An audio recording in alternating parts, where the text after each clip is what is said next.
Special Sunday. Here we go.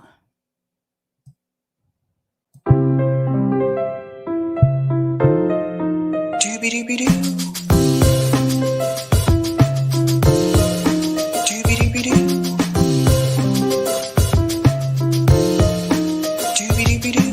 I'm your host, sabrinasalvati. Doobie-doobie-doo.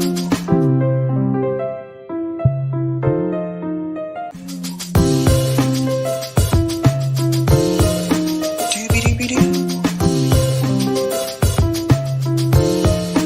Doobie-doobie-doo. I'm your host, sabrinasalvati. Doobie-doobie-doo.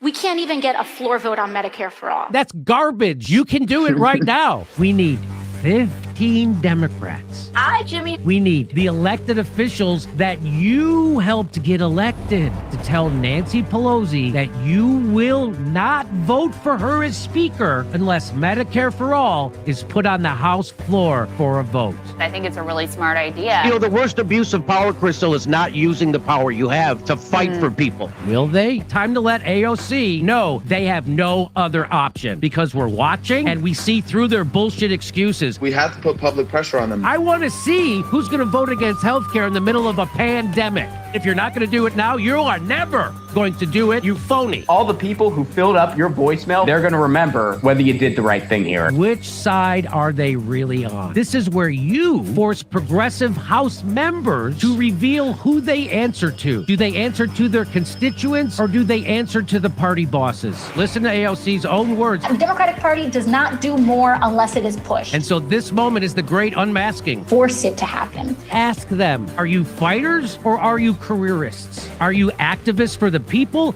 or are you posers on Twitter? Everyone's going to try to tell you that if you're just a little bit nicer, then it'll be fine. No. The whole point of protesting is to make people uncomfortable. You got to make them uncomfortable. She's pretending to be part of a movement when she's really running cover for Nancy Pelosi. Did you think anybody voted for you so you could vote Nancy Pelosi without getting them anything? This is Medicare for all. People's actual lives depend on us doing this. Yeah, exactly. Now it's your chance to actually use your leverage.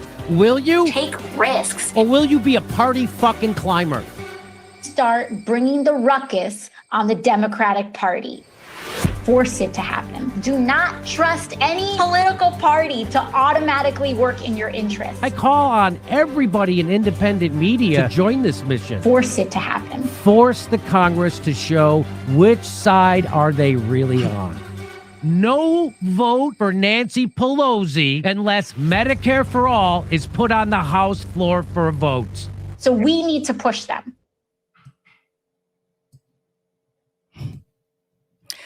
Welcome to Sabby Sabs podcast. I'm your host, Sabrina Salvati. Welcome to a special Sunday live stream. Yes, we are going all in today. So shout out to all of you watching on YouTube, Rockfin, and Twitter. And let's go ahead and get into it. I have a couple stories I want to cover today. I hope you enjoyed that clip. That video there is from Matt Orfala. Great things there. Just a reminder, I'll play that again at the end of the stream for those of you that are just coming in. But it's just a reminder so that you remember what was said before and what people are saying now. Okay, so let's go ahead and do it.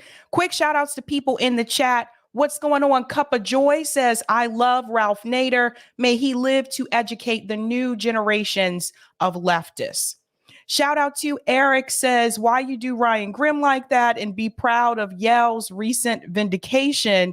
You did him in like Pelosi did in AOC. Dude cried after. I think Ryan was fine. Shout out to Pitchforks Are Coming says, good day, A. Hannah G says, Sabby on a Sunday. I'm here for this. I am here. What is going on? Good Cookie said, special Sunday Sabby show. Let's go. Shout out to Julian says, I'm catching this live. awesome, Julian. Greetings, Lorez says, sup, Sabby, Eric, and Sabby fam. Watching NFL while getting a dose of sanity from y'all. That's right. What's going on? The Jammin' says, LOL. Shout out to Eric, who is a Sabby member, says, hey, hi, all Sunday friends. Greetings, Mastermind Hour. Surprise, Sabby is going live during the Patriots game. Yes, I think at this point, it's okay for me to miss the Patriots game. We already know what's going to happen. We know they're not going to the playoffs, okay? We know they're not in it. It's all good. Shout out to EMK says, Sabby love. Greetings, Dabby Dab says, whoop, Sabby Sunday. Don't forget to show the like button some love. What's going on? Jessica says, Bolsonaro supporters are storming government buildings. Anyone know who would be up to date on it? I'll have to check that out. Nick, actually, my comrade at RBN, he might know about that. Nick is usually up to date on that. Shout out to Rick says, hey, y'all. Greetings, CBC voter says, hey, happy Sunday, Sabby Sabs. Hit the button, please. Shout out to, yes, hit that like button, guys. Shout out to my comrade JB says, welcome to Sabby Sundays. Yabba dabba doobie doobie doo. Make sure to like the stream. Shout out to Beastmaster says, yo, yo. That was a movie, wasn't it? Wasn't there a movie called Beastmaster? Shout out to AG says, hate them both. Greetings, Zero Joshua, who's a Sabby member, sends a Star Trek sign and the thumbs up there. What's going on? Steve says, hi, Sabby and fams. Shout out to Saul says, orfed up. Yeah, that was a good video. Greetings, Crazy Boy says, happy Sunday. Hey, Sabby. What's going on? Rick says, smash the like, please. Go ahead and hawk smash that like button for me, guys. Shout out to Randy, who sends a wave and love. Okay, I don't want to keep you guys waiting. Let's go ahead and do the damn thing. I want to go ahead and give a quick shout out to Sabby patrons. So let's go ahead and get them up on the screen. All right, thank you guys so much. All of you that are Sabby patrons, thank you so much for your support. If you're interested in being a Sabby patron, I have 5 categories: members, Sabbies, Sabsters, Sabinators, and of course, the ultimate. All of their names are listed here. You can also see their names scrolling across the bottom of the screen there as well. You guys really help me out here. You keep the lights on. You're doing the damn thing. So thank you. Thank you so much. Okay, what are we going to discuss today? Let me go ahead and share my thumbnail here and we'll go ahead and get started. Okay, today I am discussing Briahna Joy Gray presses Khanna. We're going to get into that discussion in reference to force the vote and what the progressives could have done. I'm also going to discuss Ralph Nader sends a message to the squad. What is Ralph Nader telling them to do? I'm also going to get into quiet hiring increase. What is quiet hiring and why is it happening and why is it going to increase this year? I'm also going to do those last 3 ballot initiatives for Colorado. So I'll go ahead and wrap up Colorado today, and then I'll be back later on this week, and we'll start off with Connecticut and Florida. So let's go ahead and finish up with Colorado. Rocky Mountain High. All right, Colorado, there are 3 left on the ballot initiatives here for this particular state. This is Colorado Proposition 123, dedicate state income tax revenue to fund housing projects initiative. Listen to this one.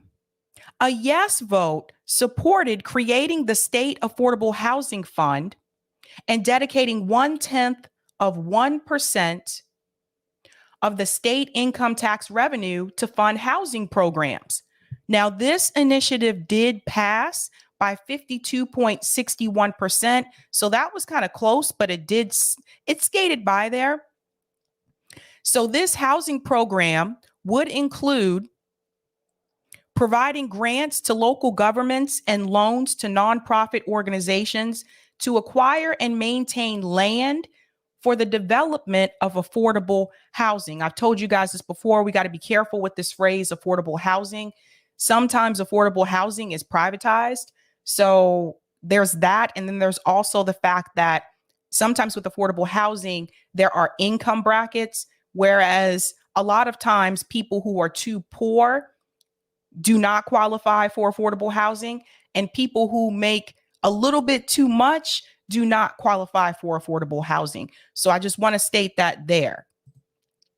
It also includes creating an affordable housing equity program to make equity investments in multi-family rental units to ensure that rent is no more than 30% of the household income.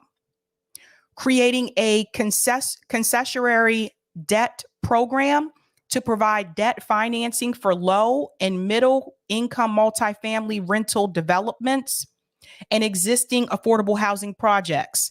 It also includes creating an affordable home ownership program, providing down payment assistance for home buyers meeting certain income requirements. Now, this one I think is pretty huge because it's one thing to have affordable housing and to give people access to renting a unit, but it is another thing to give people access to home ownership. And that's a piece there where for a lot of people who are working class and those who are poor, they don't get that option for home ownership because the down payment is so high sometimes. They can't save up enough money just to put down the money to even try to buy a home. It also includes creating a grant program for local governments to increase capacity to process land use, permitting and zoning applications for housing projects. And last but not least, creating a program to provide rental assistance, housing vouchers, and other case management for persons experiencing homelessness. So I'm glad they included the homelessness piece here as well, because we can't forget about the people who are housing insecure, who also need a place to live as well. What I do hope, and I've seen this happen before in Boston as well, I sincerely hope they don't privatize this, because once you start privatizing it, then you end up with all other types of issues. So I hope they don't go that route. Who supports it? Make Colorado Affordable. It's supported by Rhonda Fields, Julie Gonzalez, Naquetta Ricks, and Stephen Woodrow. Those are the state senators and state reps for Colorado.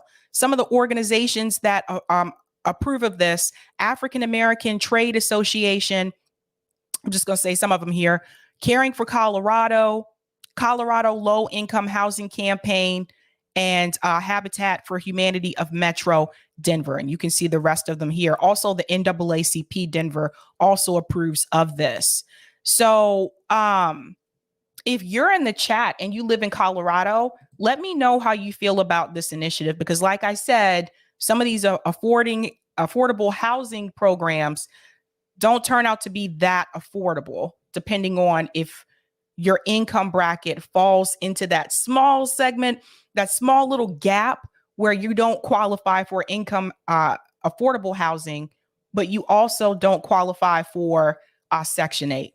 And there are a lot of people that fall in that gap. So just keep that in mind. Who did not approve?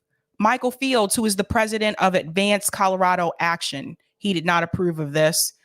His argument is this: there is nothing affordable about taking $300 million of our Tabor funds. I don't know what that is, but Colorado thing there. Tabor tax funds for a flawed housing measure. To fix our state's housing crisis, we need to build more, not tax more. Coloradans are struggling and they want their full Tabor refund in the upcoming years. Another person here who is Natalie Minton, a part of the Tabor Foundation board member, she said, if this passes, the number on that Tabor refund check is going to be smaller. And potentially in some years, there won't be a check coming to you because this will take all of it. I oppose this on multiple levels. Many of us don't want to live in downtown, but what this measure is driving us to do is to get more high density housing. And that is not what I want to see more of, frankly. So those are some of the opponents. Roger Meadows put commentary here where he said it would have been great if they got in there outlawing of private equity owning housing. Other than that, it looks great to me. That's the piece I was telling you about. Don't privatize it. The next ballot measure here, Proposition 124, Retail Liquor Store License Initiative. This did not pass. It failed. The vote was 62.31%. Now, a yes vote supported incrementally increasing the number of retail liquor store licenses an individual may own or hold a share in as follows. So Massachusetts had something similar to this as well, where same thing, it didn't pass here either. I think some people might have been confused by that question as well. So it says up to 8 licenses by December 31st, 2026, up to 13 licenses by December 31st, 2031, up to 20 licenses by December 31st, 2036, and an unlimited number of licenses on or after January 1st of 2037. A no vote opposed increasing the number of retail liquor license an individual may own, thereby leaving in place the current law, which limits retailers to opening a maximum of 3 liquor stores in Colorado. So it looks like that piece there is going to stay in place. So again, that one failed. Who supported it? U.S. Representative, Democrat of Maryland and co-founder of Total Wine and More, David Trone. Corporations, Colorado Fine Wine and Spirits. Organizations, Colorado Chamber of Commerce, Coloradans for Consumer Choice and Retail Fairness.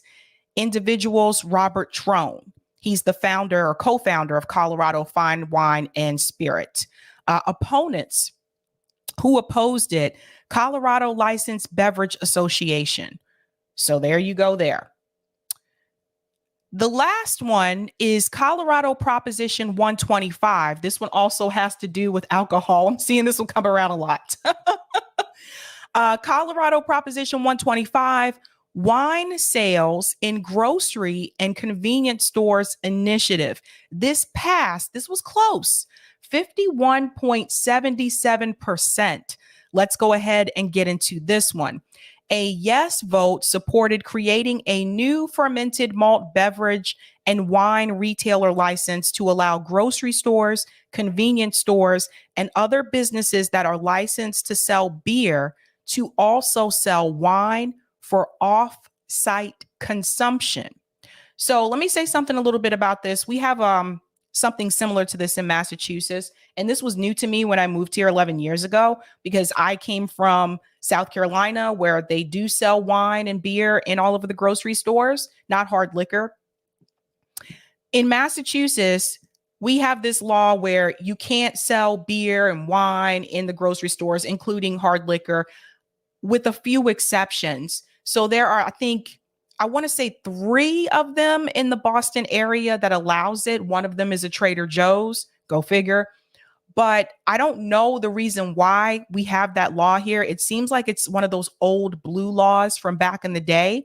But yeah, that was new to me moving to Massachusetts, because I was like, they don't sell beer and wine in the grocery stores here. I was kind of surprised by that. Whereas you can go down south and go to a super Walmart and they have all that. So everything you need is just right there. So you don't have to go to 2 different stores. But this did pass. It squeaked by.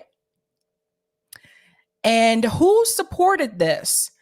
Albertson, Safeway, DoorDash, Instacart, of course, Instacart, Instacart, Kroger, and Target, and organizations, Aurora Chamber of Commerce, Colorado Chamber of Commerce. This is here twice for some reason. Hispanic Restaurant Association, and NAACP Rocky Mountain State Area Conference, and Pro 15.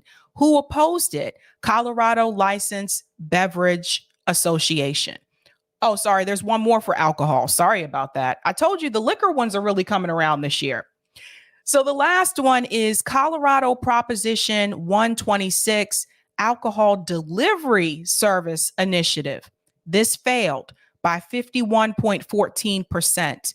A yes vote supported allowing retail establishments licensed to sell alcohol for off-site consumption to offer a delivery service or provide for a third-party alcohol delivery service, and permanently allowing bars and restaurants to offer alcohol takeout and delivery. Let's talk about this one for a second because, see, in Massachusetts, we do have alcohol delivery service. So you can actually order from Instacart here and get alcohol delivered to your home. So yeah, it's weird that they have that rule here where you're not supposed to sell like beer and wine in grocery stores with those few exceptions that I gave you, but you can have alcohol delivered to you. So it is allowed here. Apparently, it seems like it's not allowed in Colorado. Now, this second piece here where they mention permanently allowing bars and restaurants to offer alcohol takeout and delivery. That's an interesting one. I went to Philly once before, and this is something I did notice about Philly. Apparently in Philadelphia, you can go to a bar and just get a 6-pack to go. You can't do that here. Actually, most places I've lived, you can't do that. But the no vote opposed the initiative, thereby maintaining the current law that allows alcohol delivery by liquor retailer employees only, and maintaining current law that ends the takeout and delivery of alcohol by bars and restaurants on July 1st, 2025. This is very interesting. So it seems like in Colorado, in order to get alcohol delivered to you, it can only be done by the retailer, not by these third-party companies such as Instacart or DoorDash, so to speak. So those are the ones for Colorado. Now, Roger Meadows put a note here and said, honestly, Sabby, I don't drink, so I don't know what any of this shit means. But I'm pretty sure you, like everyone else, does drink and does know. I personally never drink, but I pick up drunks all the time. All I know is I pray they can hold their alcohol after having people in my taxis over the years who can't. Where the effects end up badly for my car as it came out of either their north orifice or their south orifice. Yes, you read that right. They got that drunk. Remember, always tip your driver, please. So those are the initiatives for Colorado. I'll piece this one together with part one and upload it as one clip. So yeah, those are interesting. Thank you so much for the super chat. Chillinorisis says, yeah, boy. That's a Flavor Flav thing. Flavor Flav. Jason says, is this Monday? Uh-oh, I didn't go to work today. I don't make confused people. Zach says he's hello also from Massachusetts. Loyal Sabby fan. Thanks so much, Zach. Good cookies. Wine Moms got their win. And Greg Bruce says abolish all blue laws. Yeah, that's where some of this comes from, is those old school blue laws there. So that's Colorado, guys. All right, let's go ahead and get into our next story about quiet hiring. Now, first of all, let me explain to you what that means. Quiet hiring, this is not new, but it's supposed to increase this year. So what is quiet hiring? Quiet hiring is when there are vacant positions at a company, and instead of that company actually hiring people to fill those positions, usually these are positions where people have quit, they will then take those positions and give that work to employees that are still left at the company and not give them a raise, not increase their salary, thus increasing their workload, giving them a title that they probably didn't even apply for, and not giving them the monetary benefits of it. This isn't new. It's been happening for a while, and it happened to me. Let's go ahead and get into this article here. Quiet hiring will dominate the U.S. in 2023. Now, this is coming from an HR expert, and you need to prepare for it. So this is your warning, guys. Now hiring, but not really.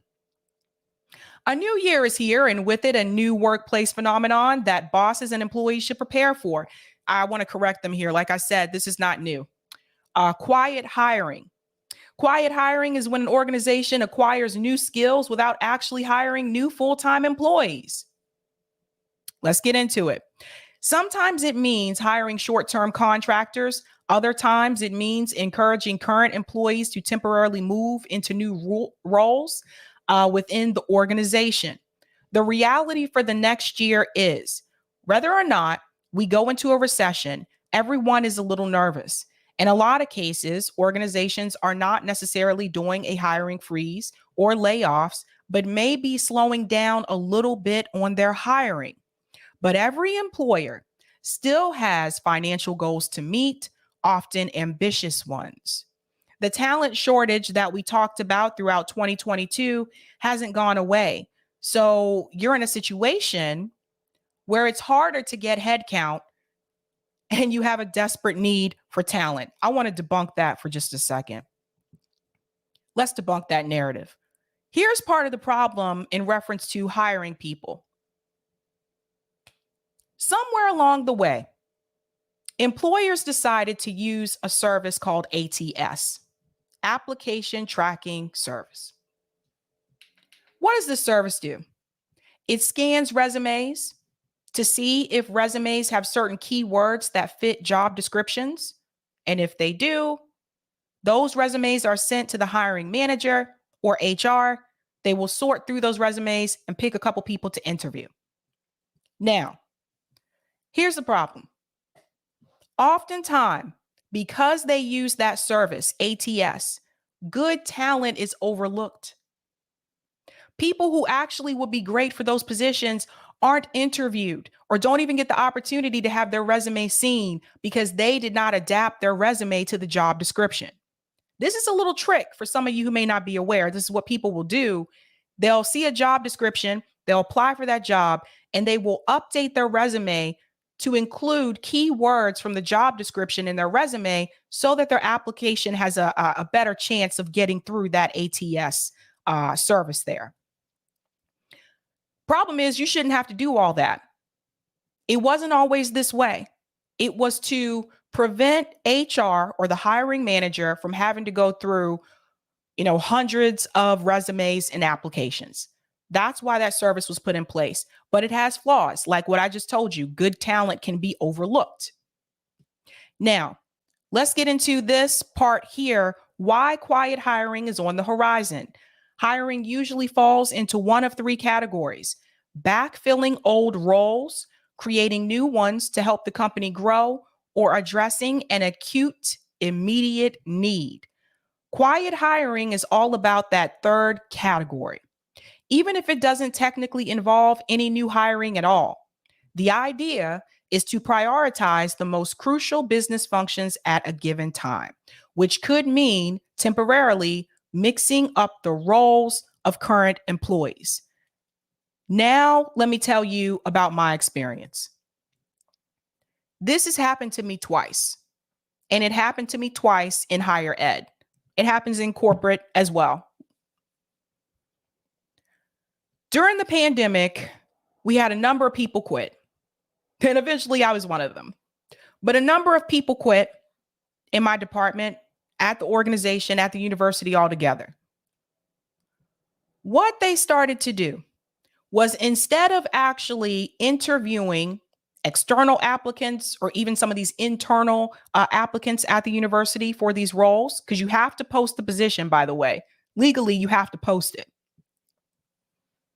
What they would do is they would take those positions that were now vacant, and they would then give those positions to the people who were left, whether they wanted it or not. And they put it nicely in this article when they said giving them the opportunity to move into that role. No. People were made to take positions that they did not want to take. And I was one of them. All of a sudden, I had to do a supervisor role as part of my job. There was no coaching. There was no training for it. I had never been a supervisor before.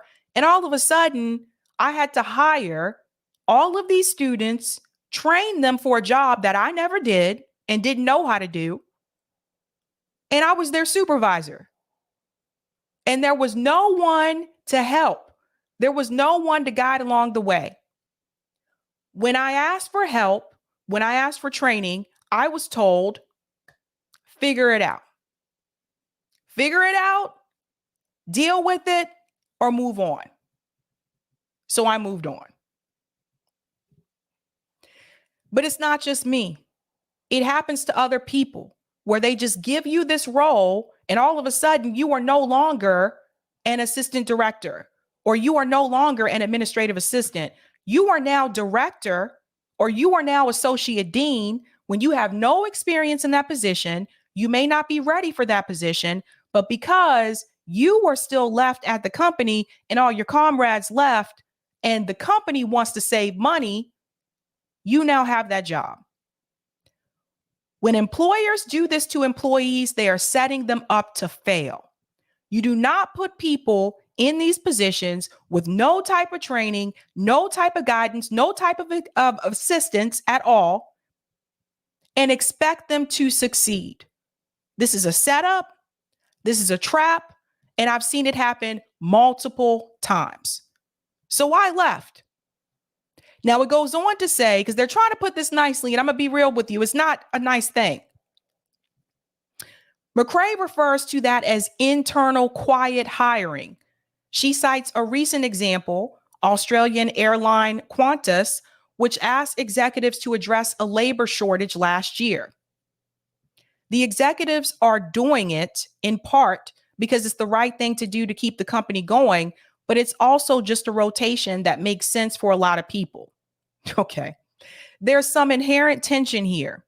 If you are temporarily reassigned to a different part of your company, you might interpret that as being told that your regular job isn't particularly important. After all, nobody's getting hired to backfill your old responsibilities. Bosses can help address that by clearly articulating why the specific project or business division is so crucial to the company's success. But what about your success as an employee? This is how a lot of companies fail. It'll help the employee feel valued and less likely to see the move as a sign that they need to start looking for jobs elsewhere. Bullshit. Because that is the exact opposite of what happened at my former employer. When they started to do quiet hiring, all of those people left. Because like I said, you're given this new role, but oftentimes you're not given a pay increase. So you have more responsibilities, you're working longer hours, but monetarily, your life is not improved. So oftentimes this drives employees to quit. Let's go on. Alternatively, companies with few movable employees can hire short-term contractors to help keep things afloat throughout the year. McCrae calls that external quiet hiring. Let's talk about people who are contract or people who are temp or temp to perm. This is just another way of exploiting the workers. Sometimes people will take a contract position because it pays more. But what usually a lot of times will come along with that, and I've been contract as well, is that you don't get certain benefits. So when I was contract, I didn't have health insurance. I had to pay out of pocket when I went to the doctor. You don't get paid vacation oftentimes. So if you take a day off, you're not paid for that. But some people will do it because it pays more money and it's something for right now. That's exploitation. These temp employees, companies that hire these go through these temp services to hire people to temporarily do a job for 3 months, and then they're done with their appointment, and then they bring in another temp to do that for 3 months. That is just another way for the companies to not give those employees benefits. That's also exploitation. And it doesn't make any sense because it increases your turnover. Is it better for you to hire a full-time permanent employee who is going to stay there for at least a year or two? Or is it better for you to keep hiring a new temp employee every 3 months that you have to continue to train? Make it make sense. Temp to perm. Some of these people have been screwed. There have been numbers of people who are in a temp to perm position, and they start off temp and they are told by the hiring manager after a certain amount of time, you will become a permanent employee of this company. I know multiple people that have been through that. And when it came time for them to go perm, guess what happened? They said your assignment is up, whether they did a good job or not. Or the temp company will say, well, it was never guaranteed that you will go perm, but they don't tell you that. You have to be very careful. If you are using a temp service, you have to be careful because they will tell you that a position is temp to perm, and you can start at the company only to realize the company never said that. The company said it was a temp position. Their goal is to fill those roles because part of their job includes commission. Calling it all out. This article is ridiculous. How to take advantage of quiet hiring. No one wants to get thrown into an entirely new role if they already like their job. Nobody wants to work for a crumbling business either. And McRae says plenty of companies could crumble without quiet hiring this year. With that in mind, an effective quiet hiring process rests in how it's framed to employees. Listen to this. If you're asking a bunch of people to make this move, you should be able to articulate what does it mean for them? Well, I'll answer that question. It means you have more work and you still have the same pay. Sorry. If your boss suggests a new set of tasks for you, they'll have more luck motivating you if they can express how much it'll help move your career forward. Whether you're more interested in climbing the corporate ladder or improving your work-life balance. Now, I just told you it increases your workload and you have the same pay. So how is that improving your work-life balance? Do you see how this article is trying to spin this?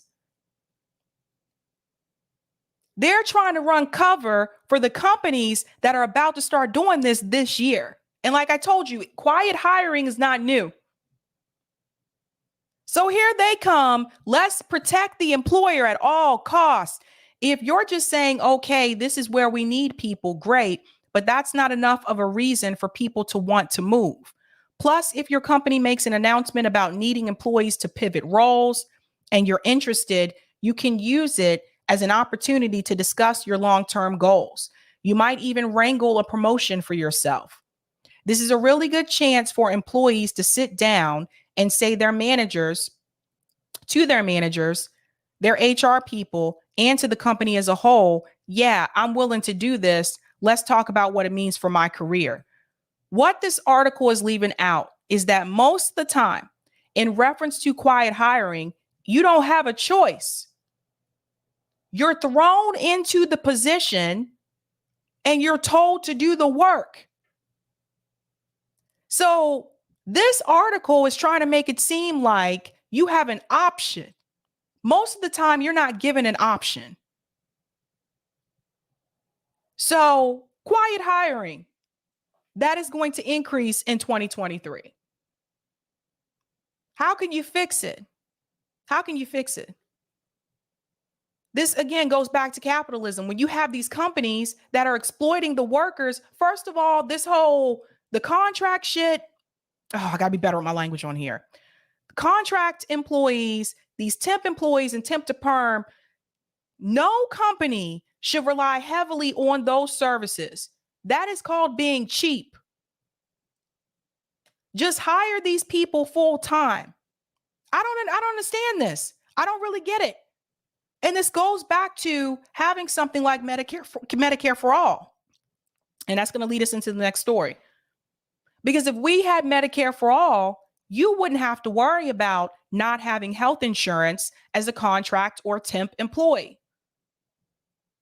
But it's really a slap in the face. Your contract, your temp, so you don't deserve health care. Why are American people okay with this? Why are people fine with it? Such a freaking mess. Let me go to some of the comments here. Edward says, I work in a SUNY college and they are doing quiet hiring. Our union does nothing about it. See? This is also why some of you who may see those positions and you're external and you apply for those positions and you wonder why no one is calling you back for an interview. Oftentimes, those positions have already been given to someone else that is internal who did not receive a pay increase. Lucy says, this happened at my old job paying minimum wage.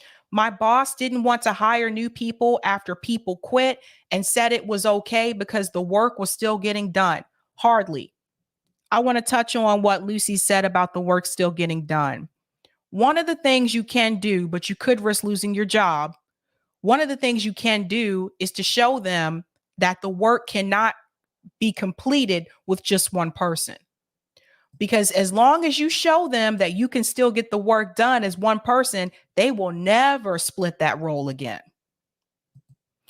Joanna, nonprofits do this too, Sabby. I was not aware of that. I've heard some things about nonprofits though. Leah, it happened to me too. 3 times the work, same pay. Robeson, this happened extensively at my non-public special education school job. SCB, Sabby, right on with the silent hiring. I'm a retired nurse and also experienced this. The healthcare industry is putting people in positions they don't belong. That's right. People who are not even qualified, and they're telling them to do these roles. Edward says, Sabby, this is happening in government jobs too, like mine. I work in a SUNY college and I am doing the job of a position that is no longer available because of the low pay. So they gave it to me. You guys see why I say we need a general strike? EMK, you're killing it, Sabby. This is my department, 19 years in IT, 2% raises average. Watch them buy their stock back. Crap raises and high turnover. IT is one of the ones that's hurt really bad because it's not uncommon for them to bring in contract people to do IT work. Oh boy, we had huge turnover in our IT department, by the way. Blue Moon, it'll take temp to perm, now getting desperate. Oh, I'll take temp to perm, now getting desperate, but not in construction. Good Cookies, temp services exploit the desperate for work. Just another way to keep people off the unemployment list. That's right. That's right. And Steve, thank you for the super chat. Shout out to Norman Keena. He's obviously quite insane, but funny as F. Okay. All right. It's crazy.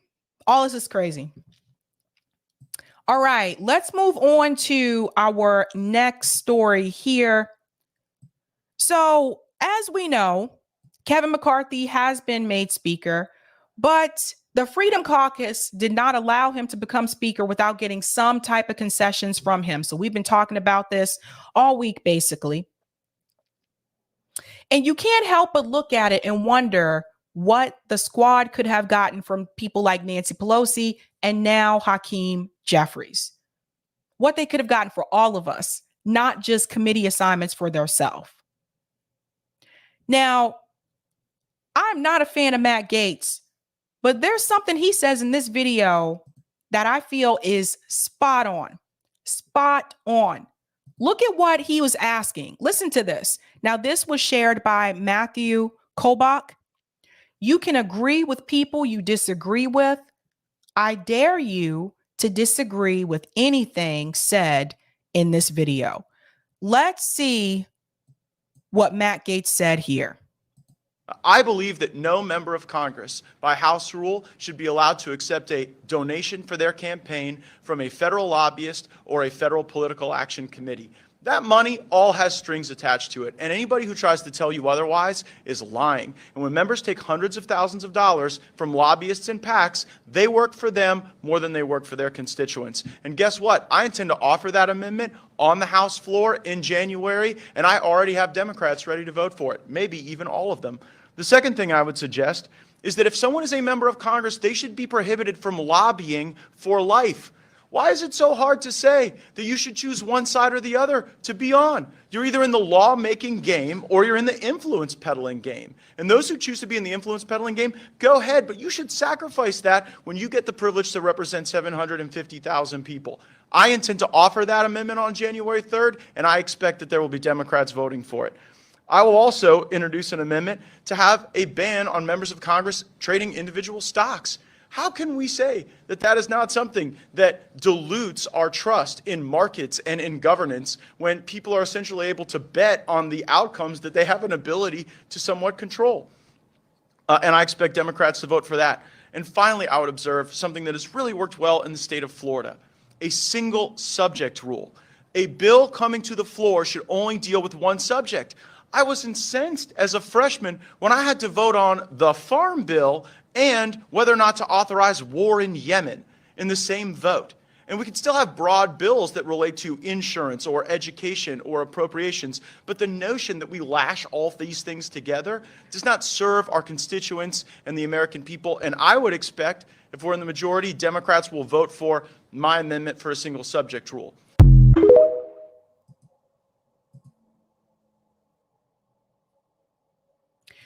These are policies and ideas that technically the squad should be championing.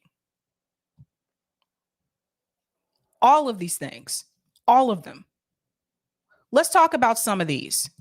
I believe that no member of Congress, by House rule, should be allowed to accept a donation for their campaign from a federal lobbyist or a federal political action committee. Why would the left be opposed to something like that? I wouldn't be opposed to that. Shouldn't that message be coming from the squad members? Shouldn't AOC and them like champion? That makes a lot of sense to me. Let's listen to the next one. He goes on here. That money all has strings attached to it, and anybody who tries to tell you otherwise is lying. And when members take hundreds of thousands of dollars from lobbyists and PACs, they work for them more than they work for their constituents.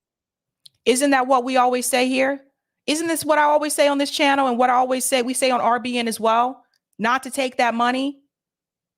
Okay.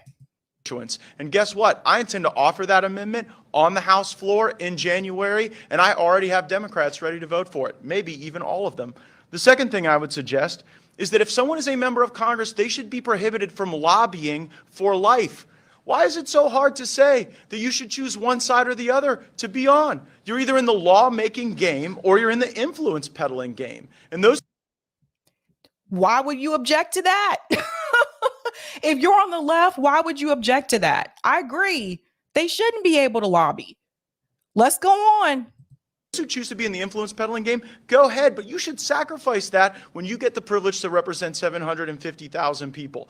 I intend to offer that amendment on January 3rd, and I expect that there will be Democrats voting for it. I will also introduce an amendment to have a ban on members of Congress trading individual stocks. That one heavily for people who disagree that the squad should have forced the vote for Medicare for all, although I do not disagree with that. They could have added that concession because Nancy Pelosi loves to trade stocks. Why not put that forward? You see, like, this should be coming from the left. How can we say that that is not something that dilutes our trust in markets and in governance when people are essentially able to bet on the outcomes that they have an ability to somewhat control? And I expect Democrats to vote for that. And finally, I would observe something that has really worked well in the state of Florida, a single subject rule. A bill coming to the floor should only deal with one subject. Yes, and let me tell you why. See, I agree with that too. The reason why that should be the case is because oftentimes with these bills, there are multiple items in the bill. I've talked about this before and we went over how to read a bill on this show. There are multiple items. So if you agree with one item, you have to vote for the entire bill just to get that one item to pass. And I'll give an example with Bernie Sanders. Bernie Sanders voted for the bill that included Joe Biden's crime bill. But the reason why Bernie Sanders voted for it was because that also included the Violence Against Women's Act. So how do you put violence against women and put it in a crime bill, which heavily was aimed at the African-American community? So what do? Because if you vote against the crime bill, now you just voted against the Women's Act. That's on purpose, by the way. I do not believe this is an accident. I believe this is done on purpose. So yes, I agree. Single subject bills. Stop throwing in bills that deal with funding to war. Stop throwing in items into these bills that deal with social justice issues, that deal with reproductive rights issues. Stop throwing those things and lumping it all in to a bill that has nothing to do with it. It's just ridiculous. You shouldn't even have to choose between the two, but those should be single bills. So I agree with that. Again, why isn't this coming from the left? I was incensed as a freshman when I had to vote on the farm bill and whether or not to authorize war in Yemen in the same vote. And we can still have broad bills that relate to insurance or education or appropriations, but the notion that we lash all these things together does not serve our constituents and the American people. And I would expect, if we're in the majority, Democrats will vote for my amendment for a single subject rule. The other problem that you have when you have those multiple items that is part of a bill, it makes these bills incredibly long. Like we talked about the other week, that $1.7 trillion bill that was approved, that was over 4,000 pages. You expect me to believe that all of those congressmen and women read over 4,000 pages that quickly, the same week the bill was introduced and passed in the same week? No, they didn't read through all of it. So again, you have congressmen and women signing on to bills that a lot of times you can't even read through the whole bill because you have all these different items.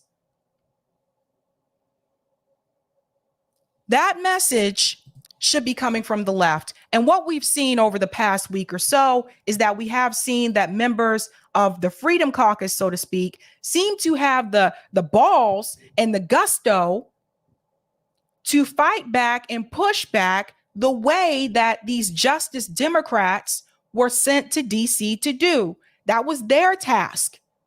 The whole point of Justice Democrats was to go in and take over the Democratic Party and to push back against these corporate Democrats and to push those progressive policies and get those policies through. They have not done that. They've had several years now. It's not like they just joined last year.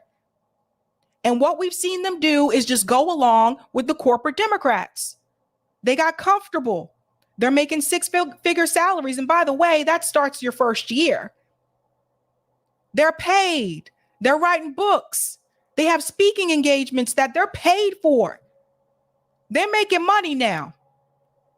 So they just fall in line. And that takes us back to forcing the vote. And this is going to all go into the Ralph Nader suggestion here. Because now even Jacobin is admitting that the force the vote should have happened. Even Jacobin, which I consider to be not necessarily far left, so to speak. I consider Jacobin to be part of that PMC DSA crowd, a social group. Even they who were heavily against force the vote, I believe it was Ben Burgess who wrote against force the vote. Even now they are saying that the right played hardball in Congress and the left should take notes. This is coming from Jacobin. So let's go on. Let's see what they said here. Not going to read the entire article here, but there are some good things to point out. Here we go. There is no reason why good cannot triumph as often as evil. That's coming from Kurt Vonnegut, who wrote The Sirens of Titan. The triumph of anything is a matter of organization. If there are such things as angels, I hope that they are organized along the lines of the mafia. Something similar can be said about the American left. Democratic socialists fight for universal health care and end to the climate catastrophe and mass incarceration and economic democracy. But if we're going to triumph over the forces of reaction and win these changes and more, we're going to need to learn to fight harder and smarter. Today, that means taking a page from the American political equivalent of the mafia. the right wing of the Republican Party. In the last week, where the Republican right fought Kevin McCarthy's bid to become Speaker of the House and showed everyone how to play political hardball to build power, the left, with growing socialist caucuses at the state level and a growing bench of progressive representatives in DC, need to learn some lessons. You see this? Even they're calling it out. What the right won. McCarthy has been at the head of the Republican House caucus since 2019. In any other ordinary year, the position of the Speaker of the House would have been his almost automatically following the Republicans' narrow victory in last year's midterm election. But a small group on the party's right wing turned a coronation into a multi-round fight. Desperate for their support, McCarthy had to give on issue after issue. McCarthy folded early on policy questions. He fought against the 2022 lame duck spending bill, a core right-wing priority. He called for the resignation or impeachment of Homeland Security Secretary Alejandro Mayorkas, a target of the right's ear. McCarthy also agreed to create a new subcommittee in the House Judiciary Committee to investigate the weaponization of the federal government by the Biden administration and the FBI and the CIA.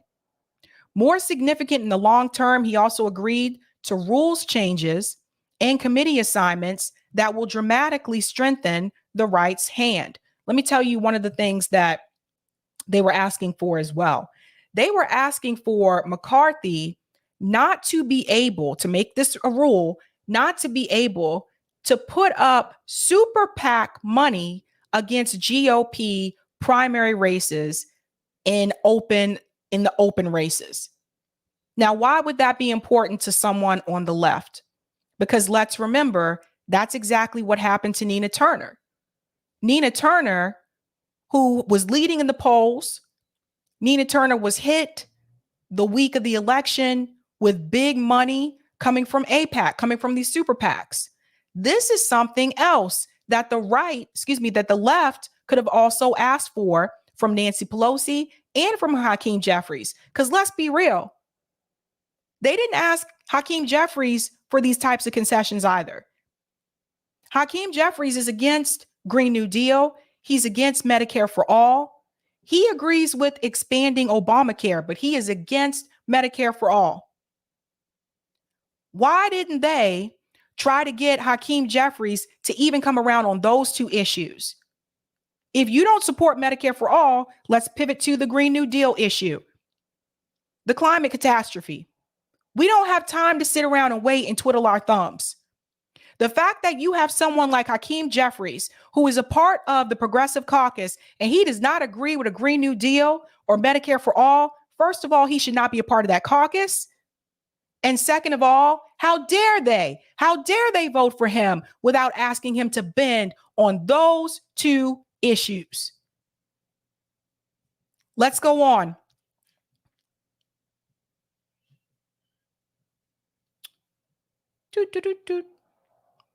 This part here.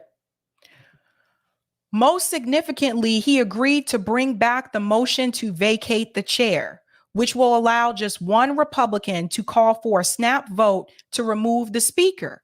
This is a rule that the right wing previously used to remove John Bonner. Georgia Representative Marjorie Taylor Greene, a leading conspiracy theorist from the Republican fringe, extracted a much sought after seat on the House Oversight Committee for McCarthy in return for her support. There will now be an investigation of the House Select Committee on the January riots, another right-wing priority. And McCarthy agreed to hobble the work of the Office of Congressional Ethics and make it harder for the office to hire investigators, a move the right hopes will gum up further investigations into what happened on January. Most of these concessions granted to the right are detestable. A few, like new investigations into operations of the FBI and the CIA, or restraining the ability of the party leadership to campaign in primaries might be appealing to the left. Again, this is coming from Jacobin, the PMC DSA crowd. But either way, the fact that the right was able to stack up so many wins reflects its cunning use of hardball tactics that advance its agenda. I'm not going to read the entire article. Eric, can you put that link in the chat for people who want to read the entire thing? Because I want to go into what Ralph Nader is suggesting the squad to do, because I think this is really important. He gave a whole outline, and we got to recognize this. I don't care who you like. I don't care if you don't like Jimmy Dore. People keep bringing his name up. I don't care. You cannot sit here and dispute the fact that they didn't get some type of gain for refusing to vote for Kevin McCarthy unless he gave them some type of concessions, whether they're on the right or so have it. It does not matter. The point is, the Freedom Caucus used their numbers and they used their leverage to get something in return for their vote. And they were not even willing to budge until they kept adding concessions, saying, give me more, give me more. They weren't willing to budge until they got what they wanted. And that is exactly what the Justice Democrats were supposed to do. They were supposed to go there and push back against the establishment and to take over the Democratic Party. And you cannot, and you will not take over the Democratic Party if you fall in line. Period. Now, what did Ralph Nader say? Because Ralph, he comes back with some recommendations here. Ralph Nader, will Congressional Progressive Caucus ever draw a red line? This is huge. Until the quieted progressives form their own voting bloc, the national citizen groups will remain as powerless as the dominant corporate Democrats in Congress want them to be. This article came out yesterday. Now, this is a follow-up to a previous article. What follows is an encore from a column I wrote in 2018 for the new progressive Democrats elected to the House of Representatives. The Democratic Party won control of the House in 2018, and again barely in 2020. There was no response nor adoption of any of these power-enhancing suggestions from any of the novice legislatures in the two election cycles. I am now sending to the entire class of 2022 these helpful tools to strengthen both their efforts and those of the citizen groups in the halls of Congress. For those just joining, again, this is coming from Ralph Nader.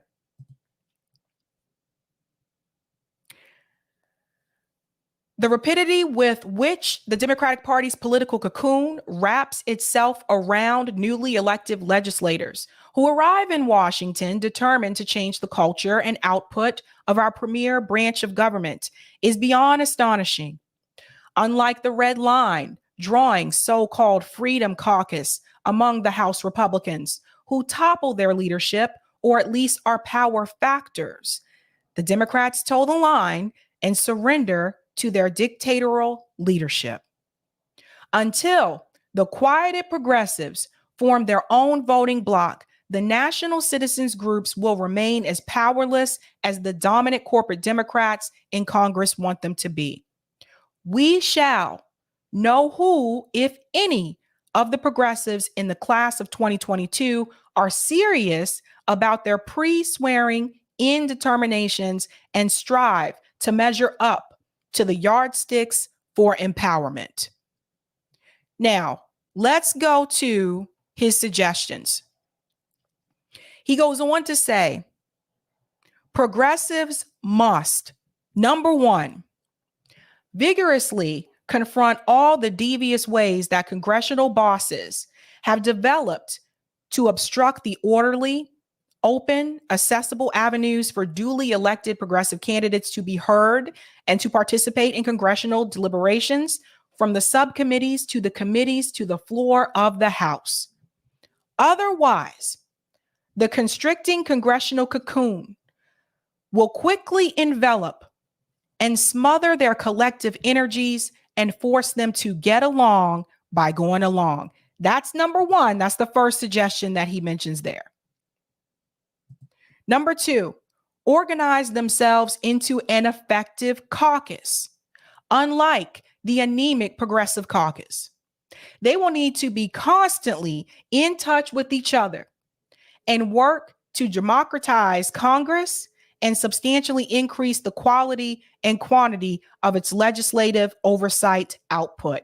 That means this. When Cori Bush made that statement where she said, "We vote alone, we vote as individuals," Ralph is telling you, you need to stop doing that. Because it seems like to me, the squad only comes together when they're going to take selfies.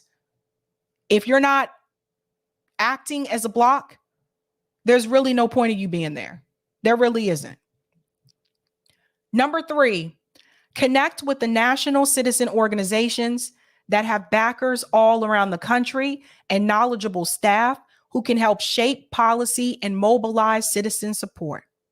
This is crucial to backstop the major initiatives these newbies say they want to advance. Incumbent progressives operate largely on their own and too rarely sponsor civic meetings on Capitol Hill to solicit ideas from civic groups. Incumbent progressives in both the House and the Senate do not like to be pressed beyond their comfort zone, to issue public statements, to introduce tough new bills, or even to conduct or demand public hearings. Long story short, they need to engage with the public more, actively engage with the public instead of running away from them. They need to be reaching out to some of these local DSA chapters, since a lot of them are part of DSA, and organizing with them. They need to hear from the public.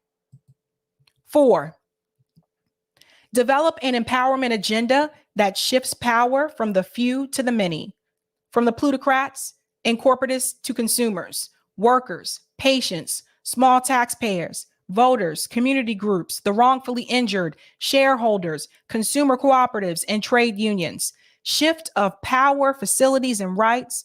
Remedies cost very little to enact because their implementation is in the direct hands of those empowered to organize, to advocate, to litigate, to negotiate, and to become self-reliant for food, shelter, and services. Citizen utility boards provide an example of what can come from empowering citizens. Again, they have to work with people in the community. They have shielded themselves off from the community, from the public, from independent media. They have to work within the community. Let's go on. 5, encourage citizens back home to have their own town meetings, some of which the new lawmakers would attend. Imagine the benefits of using town meetings to jumpstart an empowerment agenda and to promote long overdue advances such as the living wage, universal health care, corporate crime enforcement, accountable government writ large, renewable energy, and real tax reform. And when they have these town meetings, and they should attend, don't charge your constituents to come to the meeting. Because that's happened here. Because there's been events and town meetings that some of them have done here, and they charge tickets for it. People already gave you their vote, and you haven't given them anything in return. How dare you charge money for them to come and see you? Let's go on. 6, regularly publicize the horrendously cruel and wasteful Republican votes. This seems obvious, but amazingly, it isn't something Democratic leaders are inclined to do. Last June, I urged senior Democrats in the House to publicize a list of the most anti-people, pro-Wall Street, and pro-war legislation that the Republicans, often without any hearings, rammed through the House. The senior Democrats never did this, even though the cruel GOP votes against children, women, health, safety, access to justice, etc., would be opposed by more than 3 out of 4 voters. I have to disagree with him a little bit here, because when it comes to these pro-war legislation, that has not just come from the GOP, that has also come from the Democratic Party. So I have to disagree with him on that part there. Number 7, disclose attempts by pro-corporate, anti-democratic, or anti-human rights and other corrosive lobbies that try to use campaign money or political pressure to advance the interests of the few to the detriment of the many. Doing this publicly will deter lobbies from even trying to twist their arms. In other words, call out corporate interest. All of them. Especially, these are politicians, the squad members, these are politicians. They're not taking money from these health insurance companies. Call them out. Call out the lobbyist. Next, 8, refuse PAC donations and keep building a base of small donations as Bernie Sanders did in 2016. This will relieve new members of receiving undue demands for reciprocity and unseemly attendance at corrupt PAC parties in Washington, D.C. I have to address something here. There is a difference between super PAC and PAC, and some of the squad members do take PAC money. Now, that doesn't mean the PAC is corporate. Some of these PACs are not. For example, I think some of them, I have to look this back up, but some of them may take like PAC money from like a teachers union or something like that. So, or the firefighters, those could be PACs as well. But what he's saying here is that you shouldn't take those either. That's the thing. Let's go on. Seek whenever possible to build left-right coalitions on specific major issues in Congress and come back home that can become politically unstoppable. Seek whenever possible to build left-right coalitions on specific major issues in Congress and back home that can become politically unstoppable.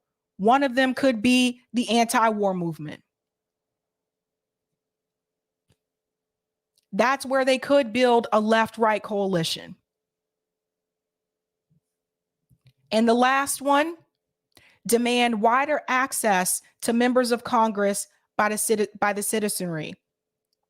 Too few citizen leaders are being allowed to testify at fewer congressional hearings. Holding hearings is a key way to inform and galvanize public opinion. Citizen group participation in hearings has led to saving millions of lives and preventing countless injuries over the decade. Authentic congressional hearings lead to media coverage and help to mobilize the citizenry.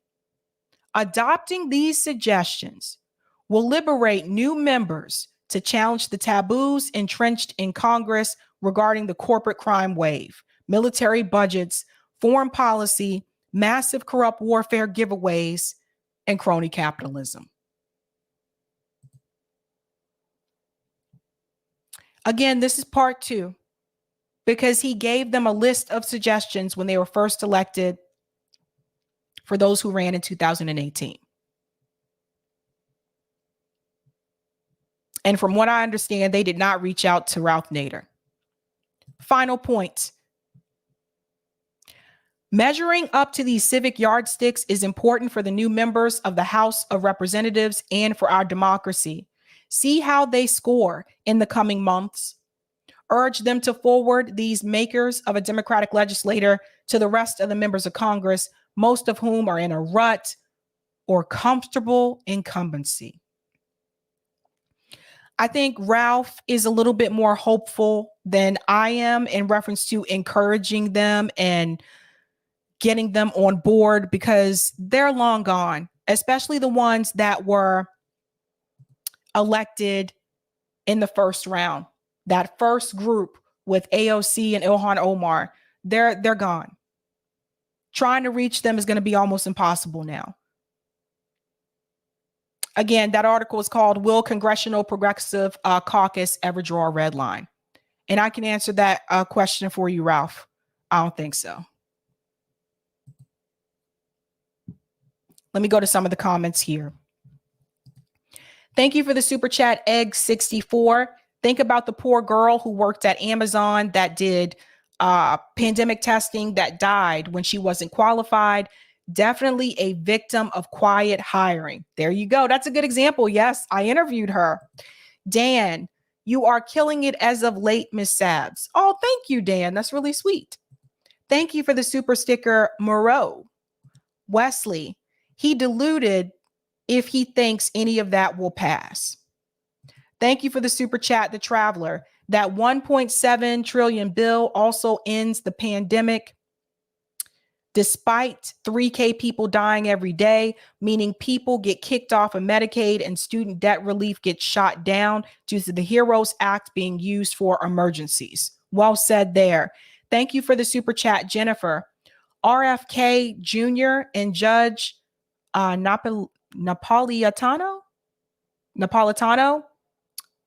FRK Jr. and Judge Napolitano, third party 2024. No one knows the Constitution better than Napolitano and RFK's father and uncle. Need I say more? Interesting. JB says leveraging your vote for concessions is called playing politics. And Jennifer says, my mom used to like Nader. Now she's a Republican. LOL. Wow. All right, Eric, I'll take those comments on Rockfin. Oh, Eric, I'm not sure. Also, have we moved the Patreons? Because I see it's still on the first ticker. I wasn't sure. All right. Thank you for the tip on Rockfin, Roger. Wow. Ban for life of former lawmakers and I assume staff from being lobbyists. I was just saying a decade, but I'll rock with that. Also include a ban for life of those who work in a regulated industry from ever working for the government agency that regulates their industry, and those who work in a government regulated agency from ever working for that industry they were just regulating. Remember, we did single subject CBIs. And thank you for this tip as well. The left in Congress is a reflection of the base. When Ronnie and the righty and Connie, the conservative, suffer defeat, they throw a temper tantrum, get reinvigorated, and go into battle mode. They are gladiators who love to fight. When Leslie, the leftist, and Sonny, the socialist, suffer defeat, we fold our arms, pout our lips, and stomp away, saying it's not fair, true, but difference is we take no for an answer. They don't. Well said there, Roger. Well said. All right. This is that part of the stream where I tell you to go ahead and hit that like button, guys. Hit that like button. This piece here, I think, is important because at some point they learned how to play by the rules. And I want to remind you of this article here from the New York Times. Now, this was written in 2020. How AOC learned how to play by Washington rules. I'm not going to read the entire article, but there's a certain part I want to highlight here.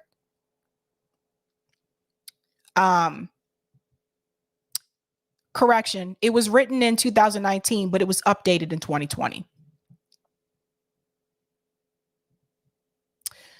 Less than 2 weeks after being sworn in last year, Representative AOC, a young progressive star, fresh off an upset of one of the top Democratic leaders in the House, put her fellow Democrats on notice that she would soon be coming for them.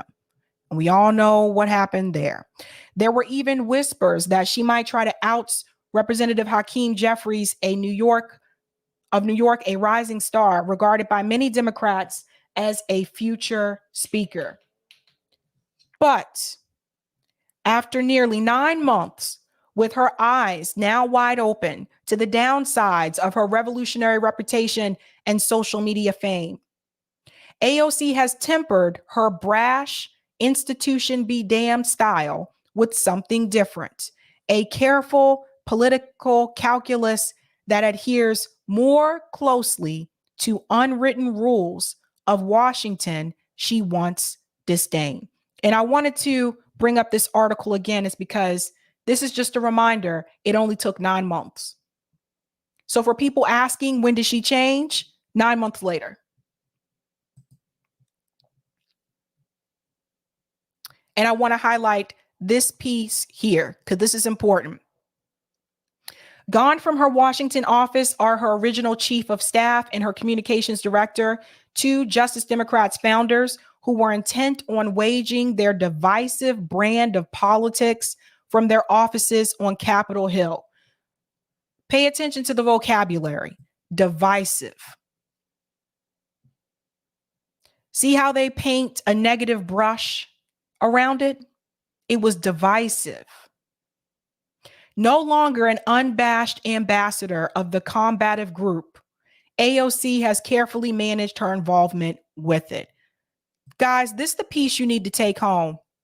No longer an unabashed ambassador of the combative group, AOC has carefully managed her involvement with it. This article, again, was written in 2019. It was updated in 2020. So they were letting you know then she was no longer a part of the group.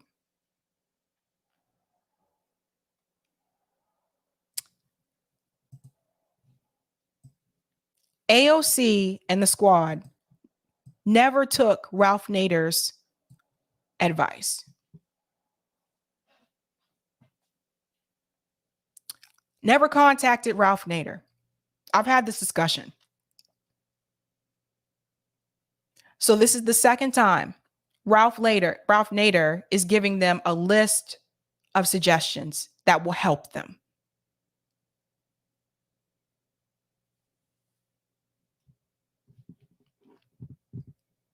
Don't know what else to say after that. I really don't. Jekka Masha, Eric, can you tell Sab to contact Savim Dagdalin? She should ask for an interview. She's a left-wing German politician who is anti-NATO, anti-neoliberalism, and anti-war. She would vibe well with Sab. I can try to do that.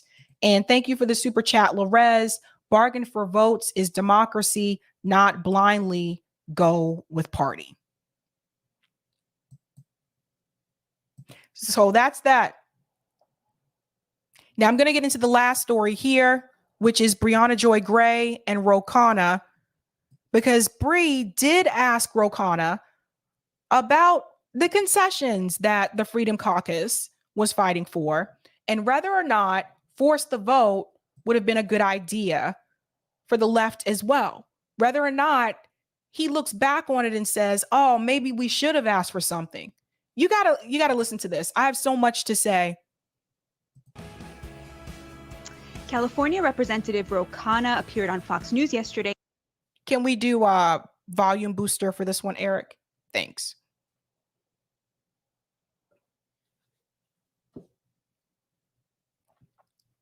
And shared that he would consider voting for moderate Republican for House Speaker. Let's take a look. I would consider. California Representative Khanna appeared on Fox News yesterday and shared that he would consider voting for moderate Republican for House Speaker. Let's take a look. I would consider the right Republican, someone I could trust, Brian Fitzpatrick, Mike Gallagher, who actually spoke eloquently on the floor, David Joyce. But there need to be two conditions. One, you can't have debt ceiling, the debt ceiling debate or shut down as something that takes the country hostage. And two, there'd have to be some agreement on subpoena power. But I'm open to a Republican who could work to put the interests of the American people first. So there is Khanna admitting that he's willing to, if need be, vote for a Republican. But people want to smear me as right wing, and I've never voted for Republican. At the end of the day, both parties protect corporate interest. That's why he's willing to do that. Let's go on, because I want to get to the part where Bree confronts him about force the vote. Representative Khanna joins us now to discuss. Welcome, Congress. Wait a minute. He does this. He did this last time too. Watch this. Watch his facial expression. People first. Representative Khanna joins us now to discuss. Welcome.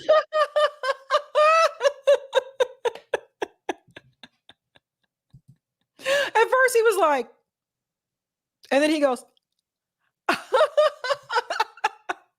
Congressman. Thanks for having me. Happy New Year. Happy New Year. So for those of us who were interested in these leverage opportunities back in the force the vote realm, it's really nice to hear you talking about this kind of concretizing list of asks that the left, that progressives, that Democrats could get out of the obstruction that's happening right now in Congress. You know, you've mentioned the debt ceiling. AOC mentioned, I believe it was yesterday, that there could be some committee appointments that come out of this. How likely do you think it is that you'll get those kinds of concessions? And if it's likely, why not run up the score and try to get as much as possible in this moment? Well, I do agree with you, Briahna. We should try to run up the score. And the biggest thing would be if we could get 6 Republicans to vote for Hakeem Jeffries. And let's see, but that should be the first goal to try to get the Republicans to vote for Hakeem. If that doesn't work, what I've said is we need to have not just the personality of the right Republican, but concrete concessions, that they don't hold this country a hostage to a debt ceiling debate.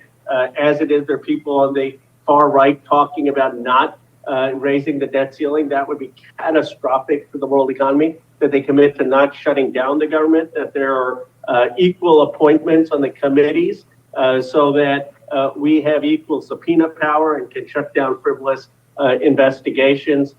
These are all things that we should demand. It's so great to see you. Last time you were here, I said that you sounded more like an America First populist than like a Democrat, and you made fun of me and laughed at me and said that I was erasing your whole progressive record, but I think I'm being somewhat vindicated here. Is there anything you can tell us about behind the scenes conversations that you're having, either with Republicans or with fellow Democrats about, potentially crossing that aisle? Well, there are informal conversations, but I don't think there's been anything formal to that end. They are still, the Republicans, trying to get Kevin McCarthy to be Speaker. Now, I know there's some Democrats who are upset that I even floated this, but what is the alternative? The alternative is to get a Kevin McCarthy or a Scalise with commitments to the far right, where we're going to have a debt ceiling showdown, where we're going to have a shutdown, and where we're going to have frivolous investigations into Hunter Biden. Pause that part right there. First of all, I'm gonna go back for a second, but I want to address something that he said there, just a couple of seconds. When he says, what is the alternative? You either get Kevin McCarthy or you get a Scalise who's further to the right, as Khanna is saying there. That's not true. They could have nominated anyone else to be Speaker of the House. They could have nominated Justin Amash. They could have nominated him. They could have nominated someone. You don't even have to be there. We talked about this on Call-In a couple nights ago. You don't even have to be in Congress to be nominated for Speaker of the House. So here's Khanna trying to play the American people. He's trying to give this impression like, well, if you weren't going to get Kevin McCarthy, we were going to end up with like this Trump-like far right extreme figure. That's the same type of rhetoric that was told to us when it was Bernie Sanders against Joe Biden in the final round of the Democratic primary debate. That's the same thing that was told to us. Well, you better vote for Joe Biden because if Bernie Sanders wins, you're going to end up with Trump. You see how they play this game? This second piece here, this is a very telling moment. And if I was Khanna, I would look, he should probably backtrack this. Listen to this. Scalise with commitments to the far right, where we're going to have a debt ceiling showdown, where we're going to have a shutdown, and where we're going to have frivolous investigations into Hunter Biden. we're going to have frivolous investigations into Hunter Biden. Why is that a problem? Do you hear Ro Khanna saying the quiet part out loud? Well, we can't bring forth someone other than Kevin McCarthy because they're going to try to investigate Hunter Biden. So if Hunter Biden did something wrong, if there's a crime that he has done here, why should he not be investigated just because he's the president's son? Do you see how Ro Khanna said that? That is Ro Khanna telling you that you cannot have an investigation into Hunter Biden because of who he is. You see how they cover for their own? If I was Ro Khanna, I would walk that statement back. Let's go on. Let's pretend it wasn't Hunter Biden. Let's pretend it was Donald Trump's son. Would he have a problem with that? Would he have a problem with somebody investigating Donald Trump Jr.? No, he only has a problem with it because it's Joe Biden's son. Let's go on. I'd rather that we either try for Hakeem as speaker or we try for a Republican who's going to make concessions. And that's why I floated the idea. Congressman Khanna, it's not a real possibility that Republicans would cross the aisle to vote for Hakeem Jeffries, is it? Well, look, there are a few Republicans in swing districts as McCarthy continues to make all these concessions to the far right that may say, I'm willing to do this, or Republicans who may be willing to retire, who may be thinking of running for the Senate or governor. Do I think it's a likely scenario? No. But is it worth pursuing? Absolutely. We should try to pursue it at this time where the Republican Party is really facing chaos. I mean, I ask in part because it's an interesting posture for a progressive like yourself to be in, to be advocating for someone like Hakeem Jeffries, who has been so historically hostile to progressives in the House. Obviously, there was the big kerfuffle earlier this year, or last year rather, about the CPC, the Congressional Progressive Caucus's choice to endorse Shontel Brown over Nina Turner. Pramila Jayapal and Nina Turner both worked on the Bernie Sanders campaign, as you did. It was felt to many people to be like a betrayal of what it meant to be on the Progressive Caucus in the first place. Hakeem Jeffries has co-founded this super PAC that's aimed at defeating progressive challengers to attack Democratic incumbents from the left. And this is the person that there's an effort to generate energy around for the speakership. Is there any conversation happening about progressives using this opportunity to talk about who they would prefer to be as a speaker that would better represent the interests of the left flank of the Democratic Party? As you know, Hakeem Jeffries is part of the Progressive Caucus. So he says, as you know, Hakeem Jeffries is a part of the Progressive Caucus. And so was Jim Clyburn. So was Shontel Brown. So was Ted Lieu. Just because someone is a part of the Progressive Caucus doesn't mean that they're actually for some of these progressive policies. So if Hakeem Jeffries is against a Green New Deal with Medicare for All, the question that we should be asking Ro Khanna is, why are these people even a part of the Progressive Caucus? Why doesn't Bernie Sanders step up and say anything here? He's one of the co-founders of the Progressive Caucus. Bernie Sanders don't have an opinion on these whack-ass politicians that joined his caucus, and they're not even progressive? Seem like to me, all you have to be is a Democrat to join. You don't even really have to support the ideas. So that's Ro Khanna's excuse. Because he's a part of the Progressive Caucus, we need to support Hakeem Jeffries. Where does Hakeem Jeffries stand on the issues, Ro Khanna? Let's go on. He has sat down with Progressive Caucus members. He sat down with all of the caucus, and he had 212 votes. It was unanimous. Now, are there areas that I am more progressive than Hakeem Jeffries? Sure. I am for Medicare for all, for Bernie Sanders' version and bill. I am for free public college. I am for making sure. So then how is Hakeem Jeffries even progressive, Ro Khanna? You already listed 3 items and you're still calling him progressive. By the way, he uses the same talking point on multiple interviews. He used that talking point on my interview when he goes, now, is he as progressive as I am or as you and I would like? No, but he used that same talking point with me. So tell me what's left. He got one more item. That we have very, very robust protections for labor unions and organizing, and really should have gotten rid of the parliamentarian to get the $15 minimum wage in the Senate. But those are things. 4 things. And he's still claiming that Hakeem Jeffries is progressive. Things that we can advocate strongly for, and we have a better shot at doing that with Hakeem Jeffries as Speaker than with Kevin McCarthy. But Representative Khanna, I'm sorry to belabor this, but surely you can see how folks looking at the past 2 years of the Biden administration and what happened with Nancy Pelosi in the speakership chair, who is a stronger leader than Hakeem Jeffries just because of her legacy and the power that she's generated over the time that she's been in Congress.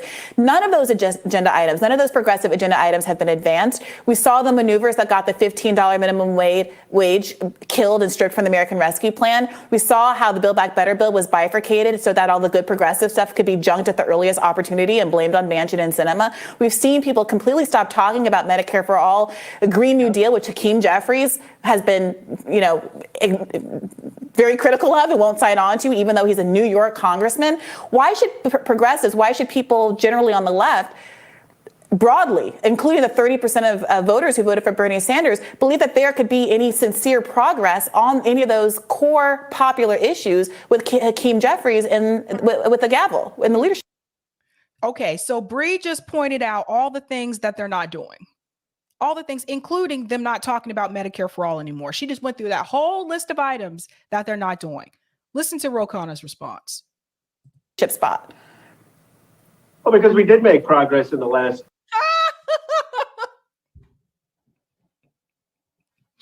Oh my God, I can't. Because we did make progress. Watch the items that he tells you were progress. Listen to broadly, including the 30% of voters who voted for Bernie Sanders, believe that there could be any sincere progress on any of those core popular issues with Hakeem Jeffries and with the gavel in the leadership spot. Well, because we did make progress in the last 2 years. We made progress on getting a child tax credit. We made progress on massive American Rescue Plan investment. He says the same thing every time. He keeps mentioning the child tax credit, which was cut short. That was cut short. He keeps mentioning the American Rescue Plan, which didn't rescue a lot of us. Because he has nothing else to point to. It's the same thing every time. She just gave you a list of items, $15 minimum wage, them not talking about Medicare for All. She gave you a number of items, and his response is, well, we have made progress. Like, no, you didn't. You really haven't. And by the way, he said nothing about Medicare for All. She mentioned Medicare for All. He said nothing. Let's go on. In our public schools, temporary policies that expired, Representative. That's people's concern, that there were these pandemic era policies that were very popular and effective, but those were allowed to lapse. And now people feel like it's back to business as usual and that the progressive momentum has been completely killed. See this point right here. I'm glad she got a chance to do this. I know Batya's on this as well, but I'm glad she got a chance to challenge him on this and tell him it was temporary. With the gavel in the leadership spot. Well, because we did make progress in the last 2 years. We made progress on getting a child tax credit. We made progress on massive American Rescue Plan investment in our public schools. Temporary policies that expired, Representative. That's people's concern, that there were these pandemic era policies that were very popular and effective, but those were allowed to lapse. And now people feel like it's back to business as usual. And he wasn't ready for that. Look at the look on Ro Khanna's face. Look at the expression on his face. He's like, well, damn, I thought I had that one. It works when I say it on MSNBC. It works when I say it on CNN. Damn it, the hell. It's not working this time. Fuck. That the progressive momentum has been completely killed. Well, I think that's not giving Senator Sanders and the progressive movement enough credit. I mean, that also led to the historic climate legislation. Now, it's not what you or I would have wanted, $300 billion. Told you. He says this every time. I told you. Same line, you guys. It's not what you and I would have wanted. Listen. Well, I think that's not giving Senator Sanders and the progressive movement enough credit. I mean, it also led to the historic climate legislation. Now, it's not what you or I would have wanted, 300. I told you, he says the same line.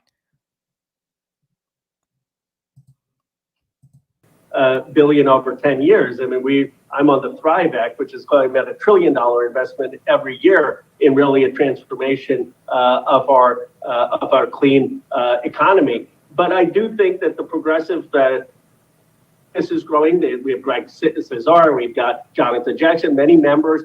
We're going to continue to advocate. Do I think we can get these goals without a progressive president? No. Do I think ultimately we need to take back the House? Yes. But we're making progress, and the progress would be much more with the Jeffries than with any Republican. In other words, let me break that down for you and make this a little bit quicker. In other words, nothing is happening anytime soon. He told me the same thing. No progressive president is not going to happen. And you have to have the Senate too. So he told me the same thing. Having control. I want to switch gears a little bit and talk about something you tweeted yesterday. You wrote millions of Americans have seen their livelihoods evaporate due to 30 years of bad trade deals that shipped manufacturing jobs overseas. And then you wrote hashtag economic patriotism is how we can begin to reverse this process and deliver for the people again. I love this. I also loved it when this was Steve Bannon's agenda for getting Trump elected. He famously said, we want them talking about racism all day and identity politics day and night. Well, we're going to win with, he called it, of course, economic nationalism. I'm wondering if that chimes for you as well, or if I'm just trying to belabor this point that you have a lot of potential partners on the right when it comes to this kind of economic populism. She's a little too friendly, this one. A little too chipper for me. Not feeling it. I believe that these trade deals were terrible. NAFTA, the WTO, we made a colossal mistake letting our factories go offshore. I think the difference with economic patriotism is it doesn't reject the value of immigrants. It doesn't reject the value of engaging in a global economy. It simply says that America ought to lead there. America ought to be investing in our factories. And philosophically, where I disagree with Steve Bannon and the Trump agenda is their view of it was let's get the corporate tax cuts and that would somehow bring these factories back. I know a lot of these corporate CEOs in my district at Intel would take the tax cut and put the factories in Malaysia. I think what we need is the government to say we're going to invest in these companies, that they invest in America and in American labor. And so it's a different philosophy. I'd say it has more in common with FDR than with Steve Bannon. But to the extent people want to be for the goal of bringing factories back and bringing industry back in this country, I'll work with anyone. I have a bill with Marco Rubio to try to do that. I think when they start, when they have this discussion about bringing factories back to America, I think they need to break down, and by they, I mean the politicians need to break down to Americans what that would actually look like, because I've talked to a number of people who have told me that they have this vision in their mind of going back to the old school days with all of the factories during the time of the Great Migration, where you had all of these factories in places like a Pittsburgh and like a Detroit. And I think what some people may not understand is that because of technology, it'll never go back to the way that it used to be. This whole concept of having these manufacturing plants and factories all across the country where all these people are just lined up on an assembly line and they just punch in and punch out, that is no longer so much the case, and things are going to be different. You've seen this somewhat also in the automotive industry, where some of these jobs have been replaced by AI. So there's so much more technology now. And I think when they use this phrase, we're going to bring factories back to the US, they need to really break down and paint a picture for the American people what that will actually look like. I think they should do something like that going forward. Khanna, you mentioned a little while ago that you don't think any number of progressive priorities will be pursued absent having a progressive candidate, perhaps more progressives represented in Congress. I wonder what you think when you look at how much leverage these 20 rebellious Republicans have garnered for themselves, not by having a Republican in the White House and not by having overwhelming majorities in the House or a majority at all in the Senate, but by using this procedural maneuver, by exploiting the fact that they have a narrow margin so that a small number of people can hold up the entire government's agenda. Do you look at that and say, given the lack of likelihood that progressives are going to have these overwhelming majorities or to win the White House in the near future, and given the gravity of the crises that we are facing as a country, the healthcare crises, the housing crises, and on and on and on and on, do you have regrets about progressives not using that opportunity to do the same thing back in 2021 when there was a force the vote moment whereby progressives could be the ones that are grandstanding right now, and instead of talking about vague procedural issues, really highlighting substantive concerns and holding the Democratic Party hostage until they deliver on things like, let's say, for example, immediately signing an executive order to cancel all student debt before it could be obstructed by the courts. So she's asking him if he has any regret that force the vote wasn't done. Listen to what Ro Khanna says. Well, I heard the sense of urgency, but I think your adjective of grandstanding is accurate of what people on the right are doing. Look, it's easy if your ideology is we just want to shut everything down. We don't want to raise the debt ceiling. We want to shut government down. Maybe they'll succeed in doing that, though right now it's unclear if they're going to get any of their policy recommendations. He's not being honest. I told you the concessions. We went through this.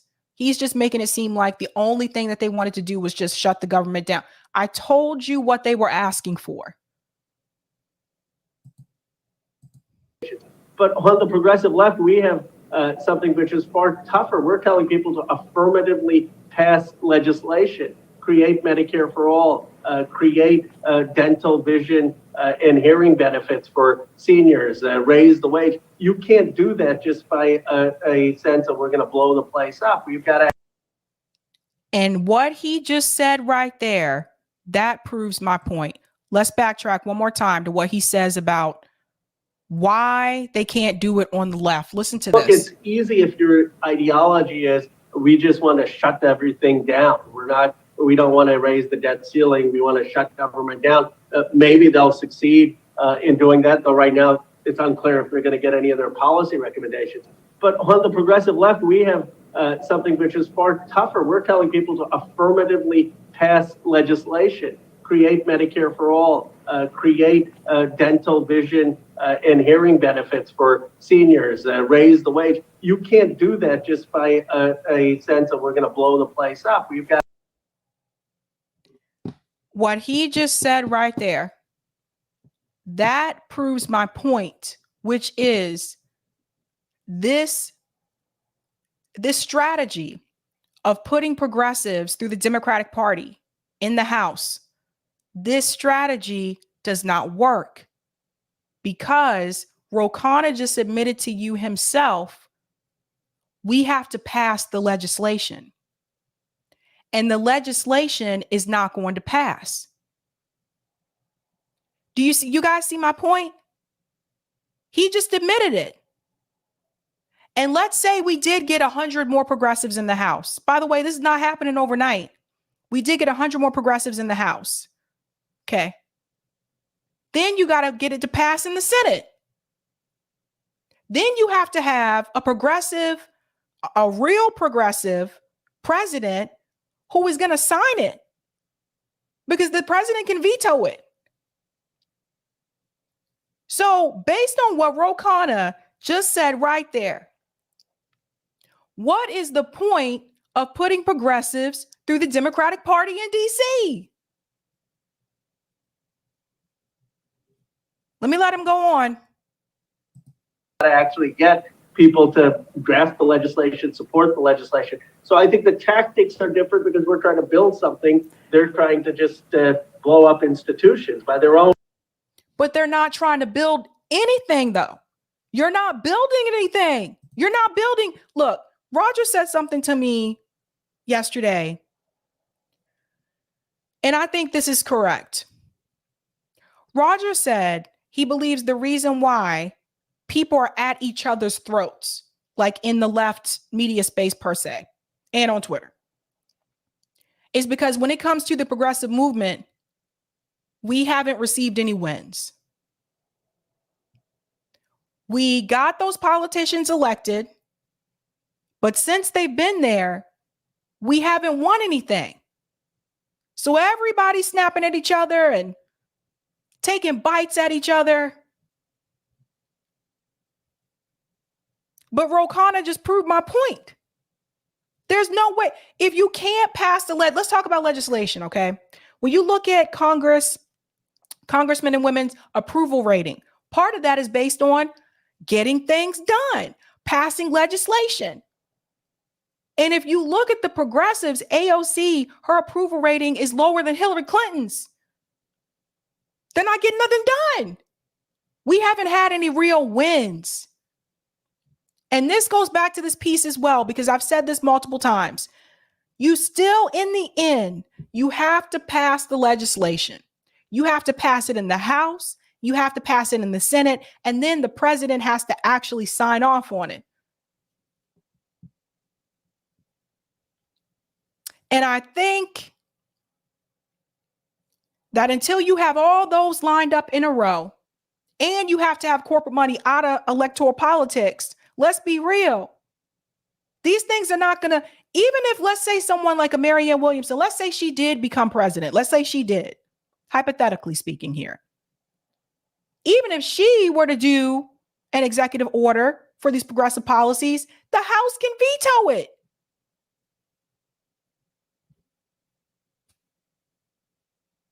So this is Khanna. He's actually revealing himself. He's revealing this progressive strategy to the point that he's showing you, without passing legislation, none of these things are going to work. Their own definition of what they consider success. Do you believe that Nancy Pelosi would not have acquiesced? I'm sorry, Batya, but do you believe that she would not have acquiesced, that she would have risked the gavel, had voting go on for days or weeks, et cetera, instead of exchanging it for something as simple as committing to signing the executive order to cancel student debt, or let's say actually having the floor vote on the bill to vote to see if you can end insider trading in the House, something which people have argued and it's been reported on that she quietly killed because she's expressed displeasure at being prevented from trading as a Congress member? Do you think that she would have, basically not acquiesced to those kind of demands? And if you believe she would have acquiesced to those kind of demands, do you have regrets over not actually trying to get those real concrete concessions for the left? Well, look, I support obviously the ban on stock trading. That came up about months into her speakership. At the time of the speakership, what people were talking about was Medicare for all. And I don't think she would have acquiesced to being able to deliver Medicare for all because the votes aren't there right now in the House of Representatives. So my view of he is focusing on one singular issue. The question that she was asking him is, does he have any regrets trying not to get any type of concession? She didn't just say Medicare for all, any type of concession on the left. Do you have any regrets not trying to get concessions out of Nancy Pelosi? His thing is, well, I don't think she would have acquiesced because the request was Medicare for all and we didn't have the votes and yada, yada, yada. But we didn't get anything. So when people bring up force the vote, it doesn't necessarily just have to be Medicare for all. They could have asked for anything else. Nothing. And I don't mean you got some committee assignments. I'm talking about for the rest of us, the ones who put them in office. They didn't ask for anything. What the fuck are they there for? Why you go there and pretend like you're going to do something you're not going to do? Cori Bush, Jamal Bowman, you're both on CNN. You're both on there making it seem like you're not sure if you're going to vote for Nancy Pelosi for speaker. Oh, I remember. How dare you gaslight the American people that way? How dare you get progressive hopes up that way to make it seem like you were actually going to fight when you knew damn well going in you were going to support her? How dare you? Let's go on. He'll finish up here. It is that we need to build a progressive caucus with people who are going to vote for it. We need to elect a progressive president or a progressive nominee. We need to change the party. If you remember in 2020, I voted against the platform of our own party because it did not have Medicare for all. We need to build a progressive caucus. We need to change the party. But Khanna, when he came onto my show, he said he was glad he supported Hillary Clinton. So Khanna, how are you going to change the party if at the end of the day, you're still telling the progressives, and you as a so-called progressive, you are going to support the corporate establishment Democrat who is against those progressive policies? How are you building anything? How are you changing anything if you were going along with the status quo? You're a cuck. You fall right in line. You ain't building shit. You ain't changing shit. You ain't tearing down nothing. Build a progressive. You have a progressive caucus. Why are people a part of the progressive caucus that don't agree with these progressive policies? Remember this for when he decides to run for president. To start with that, yes, could we have a grandstand and gotten in the news for a week? Sure. Do I think that would have gotten us any closer to Medicare for all or $15 wage? I honestly don't. If I thought it would. But that would have made a national discussion about Medicare for all in this country. Look at the way that everybody is talking about the Freedom Caucus over the past couple of days. It is a national discussion. I don't think I ever watched that much C-SPAN before in my life. Okay. It has opened up the discussion. If they were to do that, if they would have forced the vote for Medicare for all, that would have opened it up to a national discussion that was beyond a Bernie Sanders campaign to show that people were still willing to fight for it.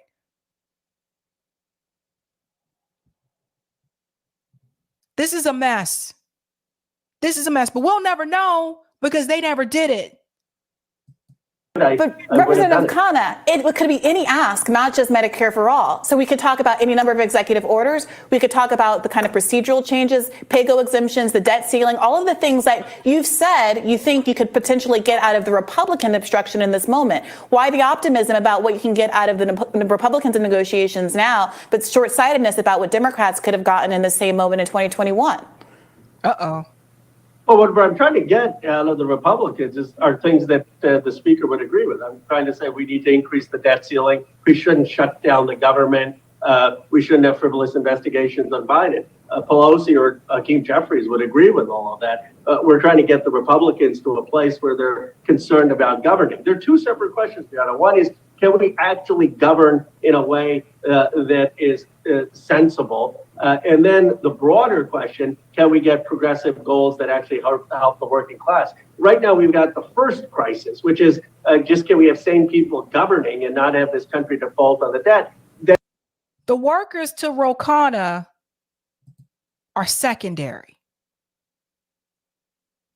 He said we have two things to deal with here. Watch who he puts first. Listen to this, and then I'm gonna wrap up because I know you guys tired of seeing Ro. Out of the Republicans are things that the speaker would agree with. I'm trying to say we need to increase the debt ceiling. We shouldn't shut down the government. We shouldn't have frivolous investigations on Biden. Pelosi or why not? Why can't you have investigations on? Let me get this straight.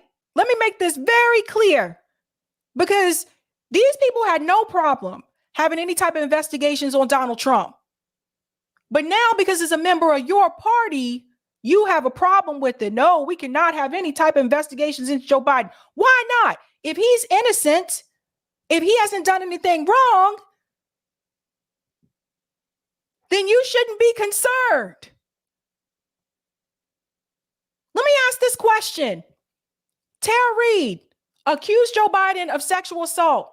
Is that considered a frivolous investigation, Khanna? You can't have that happen either?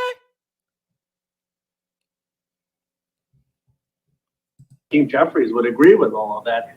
We're trying to get the Republicans to a place where they're concerned about governing. There are two separate questions, Briahna. One is, can we actually govern in a way that is sensible? And then the broader question, can we get progressive goals that actually help the working class? Right.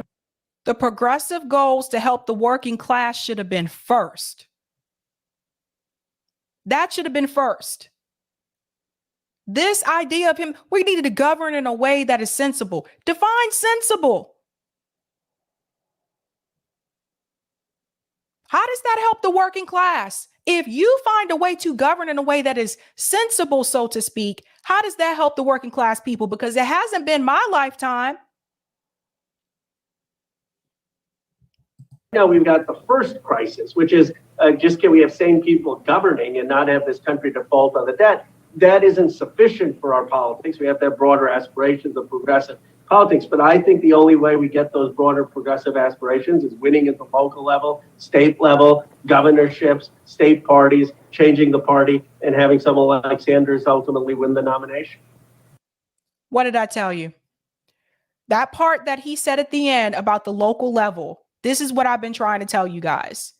You have to have it on the local level. You can't just, this shit is not happening anytime soon. You cannot just have these candidates from Justice Democrats going to DC. You need to have those people running for these gubernatorial races, running for these state Senate seats, these House representative seats in your state. You need to have them. You need to have them on city council. You need to have a lot of the politics is local, you guys. A lot of these people that are in DC started locally. So you need to have it on both levels. Now, I've been saying that. So Khanna just laid it out, that timeline for you. See, this is what I was trying to tell you. He just told you need to have it all on the local level, and you have to have someone like Bernie Sanders as president.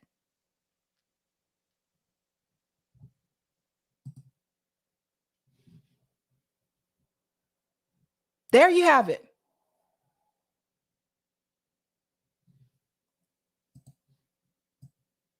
Now, there was something Bree said the other night. Like, both me and Bree were on a Jimmy Dore show Friday night, but there was something she said about the fallout from Force the Vote. And this was pretty interesting. And I want you guys to hear this because I thought it was kind of sad. It's kind of sad that, let me just play it.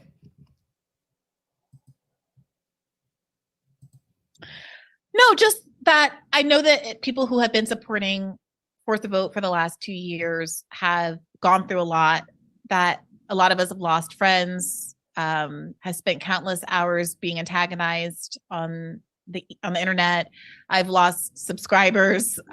We've all taken all kinds of hits over having this moment. People who I thought were real allies, journalists and et cetera, who've done good work, chose to make fun of the Medicare for All rallies that we threw. We worked really hard to do phone trees and calls to get Congress members on board in the fall of 2020 when this was coming down the pike. I mean, there was some real grassroots work.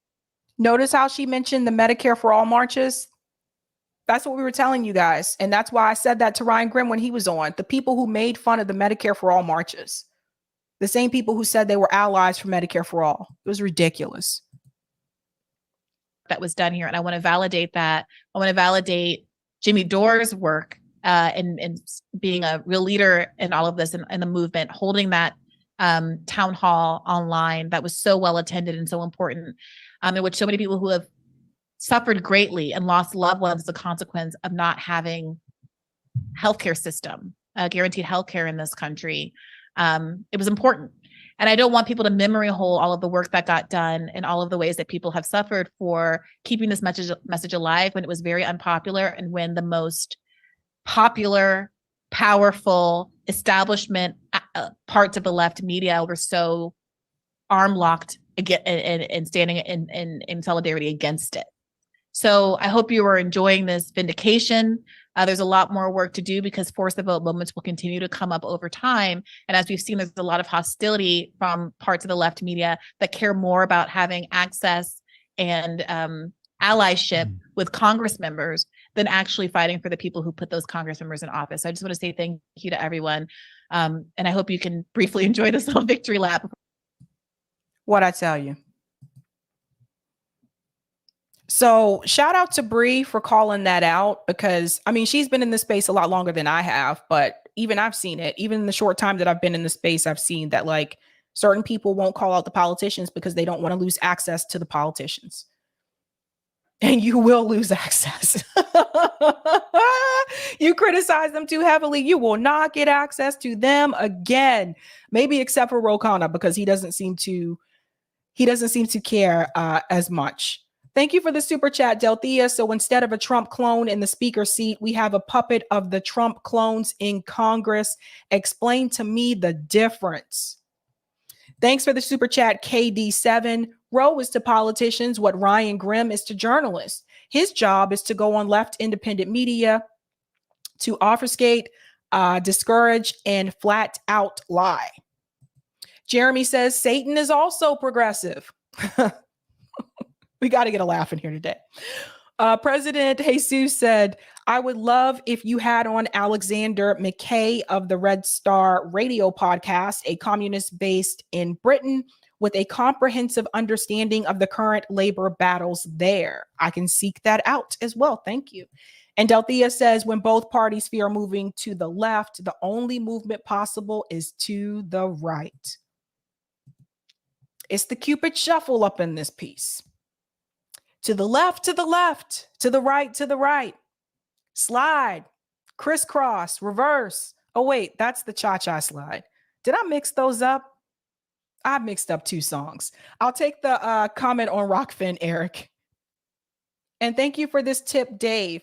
Good topic, Sabs. You're doing the good work in here. Thank you so much, Dave. Really appreciate it.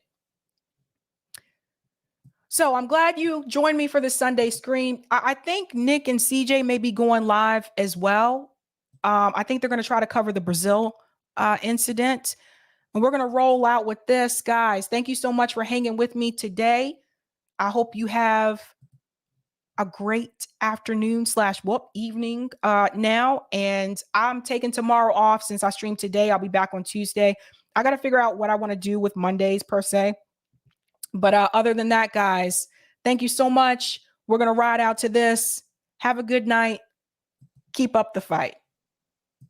We can't even get a floor vote on Medicare for all. That's garbage. You can do it right now. We need 15 Democrats. Hi, Jimmy. We need the elected officials that you helped get elected to tell Nancy Pelosi that you will not vote for her as speaker unless Medicare for all is put on the House floor for a vote. I think it's a really smart idea. You know, the worst abuse of power, Crystal, is not using the power you have to fight for people. Will they? Time to let AOC know they have no other option because we're watching and we see through their bullshit excuses. We have to put public pressure on them. I want to see who's going to vote against healthcare in the middle of a pandemic. If you're not going to do it now, you are never going to do it, you phony. All the people who filled up your voicemail, they're going to remember whether you did the right thing here. Which side are they really on? This is where you force progressive House members to reveal who they answer to. Do they answer to their constituents or do they answer to the party bosses? Listen to AOC's own words. The Democratic Party does not do more unless it is pushed. And so this moment is the great unmasking. Force it to happen. Ask them, are you fighters or are you careerists? Are you activists for the people or are you posers on Twitter? Everyone's going to try to tell you that if you're just a little bit nicer, then it'll be fine. No. The whole point of protesting is to make people uncomfortable. You got to make them uncomfortable. She's pretending to be part of a movement when she's really running cover for Nancy Pelosi. Did you think anybody voted for you so you could vote Nancy Pelosi without getting them anything? This is Medicare for all. People's actual lives depend on us doing this. Yeah, exactly. Now it's your chance to actually use your leverage. Will you? Take risks. Or will you be a party fucking climber? Start bringing the ruckus on the Democratic Party. Force it to happen. Do not trust any political party to automatically work in your interest. I call on everybody in independent media to join this mission. Force it to happen. Force the Congress to show which side are they really on. No vote for Nancy Pelosi unless Medicare for all is put on the House floor for a vote. So we need to push them.